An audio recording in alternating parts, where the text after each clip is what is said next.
हैजा और गहरा। हैजा तो हमारे घर खानदान से साथ कुछ दूर रहेला महाराज। हमके तो से हैजा बा। हाँ तू हमारा लड़का से हैजा करे लुकी ना। हैजा मने प्यार होला। हम तुम्हें इतना हैजा करेंगे। ए पतोहा ए हाँ बाबूजी बोली कहाँ गए नहीं रहुआ? अरे गोइल का रनी हाँ ओ रहुआ तो घूमते रही ना, खाना खाए के कोनो टेंशन नहीं के रहुआ के? खाना से बड़का बड़का चीज को के आवत नहीं। चोरी करी का गए नहीं बाबूजी? अरे भाई अच्छा ही बताओ का कि तू हमारा लड़का से हैजा करे लुकी ना। ओए ये बाबूजी का कहतनी जी? आई हो दादा ये हैजा के बीमारी ई कौन कौन नाम रखतनी हमरा साथ खानदान में नहीं के बोले जो मत हो खा। अरे वो हैजा नानू हैजा तारा हमारा लड़का से तारा हो बीमारी ये होखे लेकिन ना हैजा वो बीमारी वाला हैजा थोड़े कहत नहीं हम। कौन हैजा कहतनी? हैजा ओए हो दादा रोज हम 4 बजे उठ के मंदिर धोइना यही कुल होखे खाती जी। हमरा कहे के मतलब बानू का हैजा मने बुझत है का होता?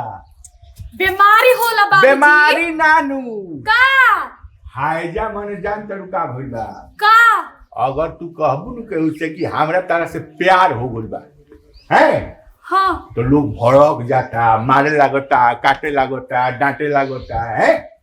अब हमनी के बाबूजी गलत मत समझ, हम के उसे प्यार और ना कइले रही हां। बाग तोरा रे तो अच्छा हमरा से तारा हैजा बा कि ना? हाय जा हां ए रो का बोला तनी मुंह संभाल के बोली। तो बतिया जब पूछते नहीं खींच तो हमार बतियो तो सुने। हां हां सुनो हम तो देखा था कि पागल हो जाए भाव। ओह नो सुनो पहले बात का हैजा मने प्यार होला। प्यार हाँ हैजा मने प्यार प्यार। हम तरह के हैजा कहते नु हाँ। तो तू बुझा कि मने प्यार। ये बाबूजी तो रहुआ हमरा से प्यार करम जी। बाप का हम ओ बाप बेटी के प्यार ना होला, ससुर पतोह के प्यार ना होला। हां हां वो तो हम लोग के बहुत मानी ना। उहे हम कहनी है कि हमरा बेटवा से तू हैजा करे लुकी ना। पाक बाबूजी रहुआ तो ऐसा बोल देनी। हैजा करे लू जी। हाँ यही से उन लड़का कुल जुटर रहे है सब। हाँ। उ कहले है कि जान तनी हमनी के प्यार करतनी सा, चिट्ठी चिट्ठी आउ कह देतनी सा। हाँ। तो उ लोग मारे लागता, डांटे लागता, काटे लागता। अच्छा तो हम बनौनी, हम कहनी है कि सुना सब आज से प्यार शब्द मुंह से अगर निकाल देला लोग तो मारा बेल्डिंग फेंका लगल सारे। अच्छा हनु हाँ। अब जब प्यार के बात आई नु तो हैजा कहे के बा। हैजा कहबा लोग केहू के समझो में ना आई, अब प्यारो हो जाई। अब बड़ा नीक बात समझावा तनी रहुआ। लइकने के बिगाड़ के रखले बानी यार। कान ना धांधा नो रोटी बांधा। ओने से फोन आता कि बाबूजी के ठीक से रखियो। आय और वो काई सब प्यार वार के चक्कर में पड़ल अरे बानी। तो लइकवा अपने नु बारे सब गांव वाला लइकवा कहीं पिटा जाई है तो दूसरा गांव में तो बढ़िया लागी ना बढ़िया लागे तो इहे रोजी में काम बाटे। खाए पिए के कोनो टेंशन बा कि ना? हाँ तो आप बोलो के लगे हम ना जब सुनना हाँ। ऐसा हूँ हमरा ओकनी के लगे नहीं खे जाए के साला बहुत बदमाश बारे सब। आजे नु कहत रहे सब हमरा के हाँ। हम इतना अच्छा चीज समझाऊनी है। हां हमरा से अच्छा कहत से समझनी हां। उ ना पिटाए वाला आ उ कहत से हमरा जान का का कहत से कि नया साल आ गइल बा कुछ खर्चा करी ना तनी है सब कुछ ए टाइप। हां तो जाई उड़ा दी बेटा कमा उड़ा के दी। रहुआ उड़ा दी। हम भाग गई है वही के मारे भाग गई ना तभी तो छोड़त रहे से ना छोड़त रहे से हमके। हाँ। चलत कुछ खियाओ पियाओ ठीक नु। बाप रे बाप बाबूजी रौरो नु हम का कही रुकी रह बेटा से सब लाई जोरत नहीं कि ना। बाबूजी ये काम करत नहीं। हमरे बेटो के बता दी हो जी मान लो कहीं गबड़ाई नु तो प्यार ना कही हैजा कही। हाजा कही हैं? बाप रे बाप राम कही सुनो कौन ना। कौन शब्द आगुल है भगवान। चलो ना चलो आओ तारे से चलो नया साल के पार्टी दी है सामने से ठीक है चली चली खाना खा ली। साले आइबा तो मुंह आते। सुनो बात सुनो ऐ इधर आओ बताएं। देखो बात क्या हुआ है आजकल ना प्यार का दुश्मन बहुत पैदा हो गया है। हाँ, बहुत काटो ताड़ा दुनिया सब। में दुश्मन बहुत पैदा हो गया है। बहुत बाणे गुरु बहुत बहुत। जहाँ प्यार का नाम सुन रहा है ना तो मैंने समझ जाओ कि एकदम डेगे डेगे डेगे डेगे एकदम इतना लफड़ा कर दे रहा है कि साला जीना मुश्किल हो हर जाए। चौराहे पर बाने एक एक कॉल का जाओ। यही कह रहे हैं ना। मान लो हम लोग अगर प्यार नहीं कहेंगे तो किसी को पता नहीं चलेगा। हाँ तो प्यार को हम लोग हैजा कहेंगे। ए अपडेट हो गल काई अपडेट प्यार का नाम हैजा। प्यार का नाम हैजा कहेंगे तो किसी को पता भी नहीं चलेगा, आप प्यार भी कर लेगा।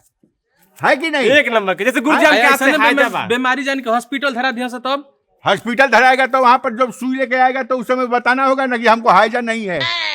आज जबरदस्ती भोंक देगा तो तुम अपना बुझो, जब तुम्हारे किस्मत में वैसा होगा तो लपड़ देखता है कि नहीं। किस्मत में कुकुर कटल रहता बे नोसन होई। कौन कौन है? तो गुरुजी एगो बात बता त लइकनियन के हमके प्रपोज कौन कइल जाई?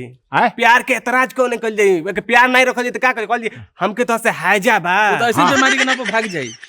उसको एक बार बोलेगा ना, हां हेलो डार्लिंग, हमको तुमसे हैजा है, हैं? और बीमारी बुझ के भाग गइल तब हाँ तो ये भी हो सकता है। भड़काई का महाराज ओके पहले ही बता दे हाँ कि हमने के प्यार के नाम हैजा रख लिया जाए। उसको कान में जाकर धीरे से बोलना, सुनो हम हैजा बोलेंगे ना तो प्यार समझना, कि बुझबो नहीं कर काम हो जाए। अब हो जाएगा काम, ए गुरुजी यही होगा। हैं? एक नंबर हाँ, की हैं? एक दबावे वाला काम करते हैं नु। तो गुरुजी जैसे ना हम जे पहुंचा मकर लगे हाँ। फूल लेके हाँ। अब फूल लेके पहुंचने का हेलो माय डार्लिंग, हाँ हाँ। हमको तुमसे हैजा ए कौन मार रहा है? गुरुदेव, खुश रहो, गुरुदेव, खुश रहो, गुरुदेव। खुश रहो। कौन कला चालू कर देनी गुरुदेव? हाँ खुश रहो, पैर उधर मत ले जाओ। है हमारा चप्पल देखो कल है भुलाया है मंदिर में एक ठो, अब फिर एक ठो भुला जाएगा तो तुम देगा। ए हाँ। गुरुजी बिजनेस है कुल का। गुरुजी हमार प्यार मोहब्बत आगे नहीं बढ़ी, आई छोड़ चुप आई प्रपोज हम के कॉल लेबे दी। सुनो गुरुजी के करबो। तुमको कभी हैजा हुआ है कि नहीं? हैजा तो हमार घर खानदान से 7 कोस दूर रहेला महाराज। हैं? हैजा तो 7 कोस दूर तो रहेला। तुम लोग तो दुष्ट है, तुम लोग दुष्ट है, पूरा खानदान दुष्ट है तुम लोग को। जब और हैजा हमार नहीं, खानदान दुष्ट बा। हमार अरे बोलले बा बोर बेराम से बच्चल बन त खानदान हमार दूर। बर बेरामी नहीं ना है, तू पहले बात को तो समझेगा। अबे आई ले बुझत नहीं के। नहीं पूछ रहा, देखो ये प्रैक्टिकल हो गया। आई बुझत नहीं के भूजता। ए गुरुजी हैं? काहे के हाला कइले बन महाराज हे में के हो में देखी अरे लगल हीरा रे नाटा बड़ा सामने। जा।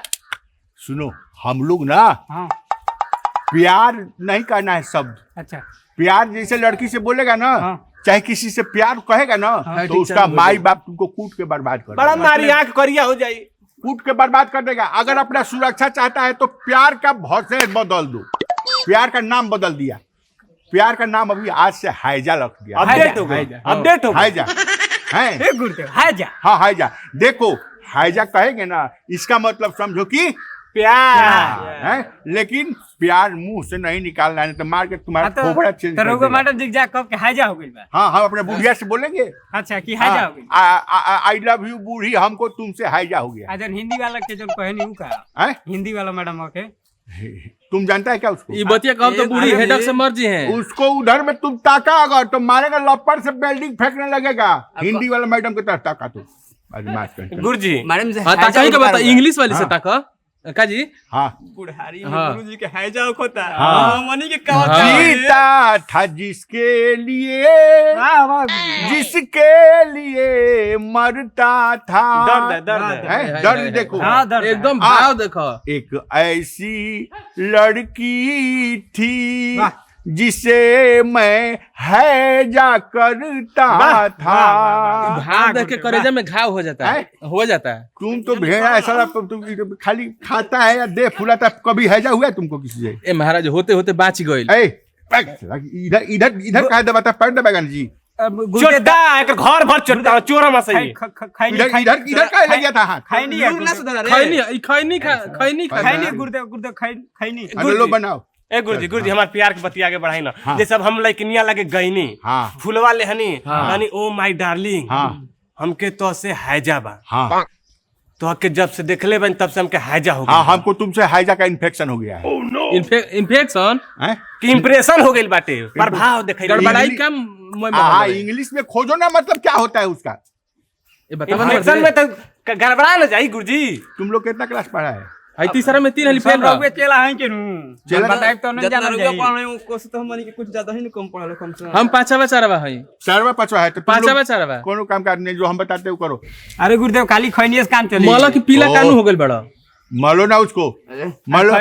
आई बताई गुरुदेव खैनी से काम चली। नया साल आ गइल मुर्गा मटन मांगा था कि ना? हां तन ठंडा के व्यवस्था करेला अच्छा ऊ हाँ। हम तो नहीं खाते हैं। अरे हमको रउआ खाते नहीं तो खिलाते झूठ हैं काहे बोला तनी वो दिन देखनी ना हम भुला गइनी। हमको टाइम नहीं है अभी। ए गुरुजी हमको बैठी बैठी जब खर्चा के नाम आवेला ना तब घरे भागे नहीं अरे हम कहाँ खर्चा से भागेंगे? हम तुम लोग को छोड़ के कहाँ ना भागेंगे? ना उ खर्चा के चर्चा भइल नु तो गुरु एकदम जाए के शुरू हो गनी है। सुनो ना, ये बात नु सुनो हम आते हैं 1 मिनट। खूब बहाना बनावे नहीं खूब अरे बैठी रोको ए ना, गुरुजी रिंग में जा अरे के गुरुजी। अरे कम से कम लिट्टियों चोखा देबो हो बुढ़ऊ छोड़ दे जा अरे पेट झरत अरे हो गइल चुनौतियां मार देनी चलो चलो चुनौती मत अब अंदर से अब चुनौती खोनी से हमारा हाइजा हो